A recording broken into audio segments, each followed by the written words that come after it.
दिल्ली के constitution club of India का चुनाव दिलचस्प हो गया है। गवर्निंग काउंसिल के चुनाव में मुकाबला बीजेपी बनाम बीजेपी का है। इस चुनाव के लिए आज वोटिंग होगी। काउंसिल के सबसे ताकतवर पद सचिव पर बीजेपी के दो नेता किस्मत आजमा रहे हैं।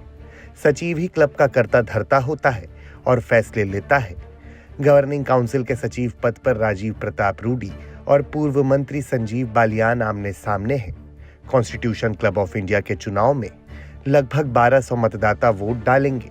पीएम मोदी, अमित शाह, जेपी नड्डा, सोनिया गांधी, मल्लिकार्जुन खड़गे, लाल कृष्ण आडवाणी समेत अन्य वरिष्ठ नेता इसके सदस्य और वोटर हैं। क्या है कॉन्स्टिट्यूशन क्लब? सेंट्रल दिल्ली का सबसे प्रतिष्ठित क्लब है। मोदी, शाह समेत कई वरिष्ठ नेता इसके सदस्य। सचिव पद के लिए होना है चुनाव। राजीव प्रताप रूडी और संजीव बालियान के बीच जंग। बड़े बड़े नेता भी डालेंगे वोट। संसद के दोनों सदन के सदस्य इसके सदस्य बन सकते हैं।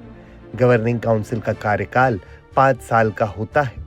Constitution club of India society पंजीकरण अधिनियम के तहत पंजीकृत एक गैर सरकारी संस्था है।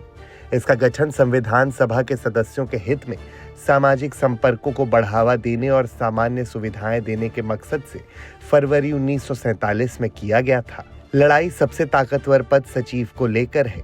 इस पद के चुनाव के लिए 2 नामांकन हुए थे, एक राजीव प्रताप रूडी और दूसरा नामांकन पूर्व सांसद संजीव बालियान का। अब इस पद के लिए दोनों के बीच मुकाबला होगा। दोनों ही पक्षों ने कैंपेन और सदस्यों से संपर्क कर अपने लिए ज्यादा मत जुटाए हैं। पिछले 2.5 दशक में यह पहली बार है जब सचिव के पद पर चुनाव के लिए वोटिंग की नौबत आई है। राजीव प्रताप रूडी इस पद पर साल 2000 से हैं।